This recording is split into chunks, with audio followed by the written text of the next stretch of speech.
Hi everyone, I'm going to try this again because the last time I recorded it, it wouldn't upload. As you can see, I am in an airport, because sometimes this is the life of a professional. So I'm going to talk very briefly about how I sort of pitched my tent as a music therapist and what toolkits I take with me, and I guess a little bit of advice for all of you. I was an opera singer, and then a music educator, and then I became a music therapist. And I became a music therapist because somebody challenged me to do it and offered me an opportunity to do it, and I said yes. So that's my first piece of advice. Whenever you can, whenever it's feasible, and even sometimes when it's maybe not entirely feasible, say yes. Great things happen when you say yes. I went from being a student music therapist to a hospice professional, and then went back to school again and became a college professor and a music therapy professor, and I'm the director of the program at the University of North Dakota. And I'm also a researcher. I'm a hospice researcher and a cancer researcher. And again, those things came from saying yes. They came from sort of daring myself to do things.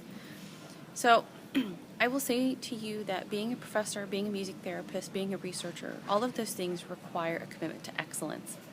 So that's my other piece of advice. My first piece of advice is say yes. My second piece of advice is whenever you commit to something, whenever you say yes to something, you need to do it really well. Because if you don't do it well, it's really not worth doing, and you aren't going to learn as much from it as you would have, and you're not going to give back as much as you would have otherwise. My third piece of advice, it relates to being excellent and saying yes, and that is to pick things that you're passionate about.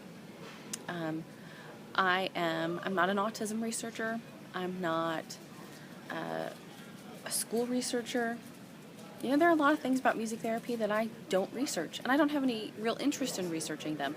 They're not what I'm passionate about. What I'm passionate about is end-of-life care and palliative care and oncology and helping people defeat cancer.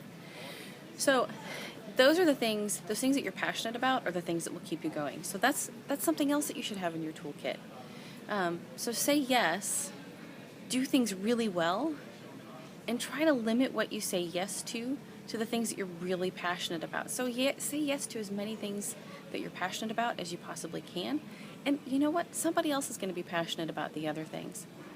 So those are my 3 pieces of advice. I look a little strange talking to myself in an airport, so I'm going to stop now, and I hope you all have a fabulous rest of your presentation.